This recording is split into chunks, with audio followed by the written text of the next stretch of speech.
Welcome back, folks. It's 5:47 on this, wonderful Thursday morning. I'm Josephine Sage. Let's jump right into the forecast as we take a look outside at America's Mattress Live Tower Cam.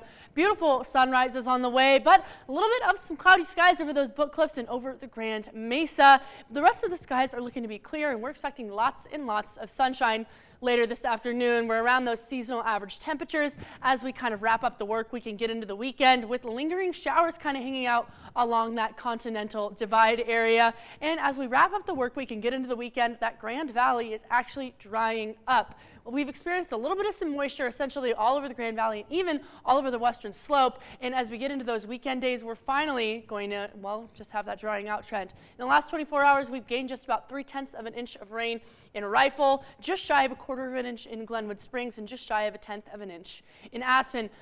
Both Grand Junction and Montrose didn't really register any of that rainfall over those gauges, but those other areas are looking to have some wet roads even as you're waking up this morning. We'll take a look at that overall setup kind of for the rest of today as we get into those afternoon hours. That low pressure system's pushing on up towards that central, towards that middle of Nevada area.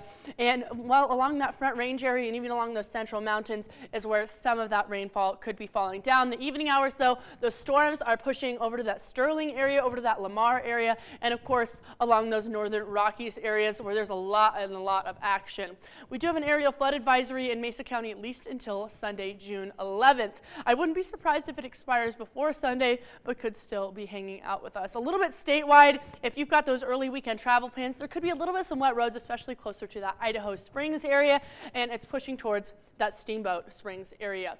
And as basically that whole system pushes over those northern Rockies, and this low pressure is kind of giving it a little bit of a spin as it's headed up towards that Canadian area. Strong to severe storms are possible as that moisture gets pushed up there. Right now it's 57 degrees in Grand Junction, 45 in Montrose, 40s also in those areas further east. And wind speeds right now, strongest wind speeds are in Grand Junction, but as we get into those afternoon hours, could push on up to 15, maybe even 20 miles an hour. And those afternoon highs are right up to what we're typically used to at 87 degrees today. That low end right up also what we're close to at 55 instead of at 54. And I've got Miss Ruby hanging out with me just for today and tomorrow only. 9 a.m.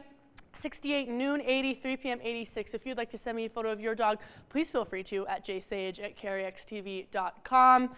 And we'll notice that peak temperature happening during just about that 3 to 4 p.m. hour with that slow decrease. As soon as that sun goes down is when that temperature drops just about 10 degrees. In summer, just 13 days away, I want to remind you of that. And don't forget that pollen forecast, still about the same as what we've been looking at from the Allergy and Asthma Center of Western Colorado. Low end on that trees and some moderate grasses and mold, and not any weeds hanging out with us. We'll take a look tonight, 55 in Grand Junction, 49 in Montrose, and that's going to continue to be the trend for those lows as we kind of get into that Friday day. Saturday, Sunday, upper 80s. Monday, Tuesday, Wednesday, hanging out in those low to mid 80s for Grand Junction. Montrose, a few degrees cooler